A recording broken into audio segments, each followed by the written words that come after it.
Black-led organizations are working to stop the spread of legislation reinstating the death penalty, citing the outsized impact the punishment would have on Black incarcerated Americans. 27 states currently allow the death penalty, though multiple states have proposals that would abolish capital punishment. Still, states like Tennessee and Florida are debating bills to make capital punishment more widely used. But groups pushing back against these efforts note they will disproportionately affect people of color. Since 1976, Black and Brown Americans have accounted for 43% of total executions. Today, about 60% of adults favor the death penalty for convicted murderers, but more than half of adults say Black people are more likely than whites to be sentenced to death for similar crimes, and 78% worry about the risk that an innocent person will be executed. But in many states, returning citizens are barred from voting, leading to difficulties with lobbying for change, said Topeka K. Sam, founder and executive director of Ladies of Hope Ministries. So it's not just capital punishment that Black organizers are focused on.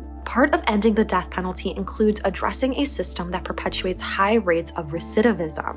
Black people are more than twice as likely to be on probation and nearly 4 times as likely to be on parole as white people.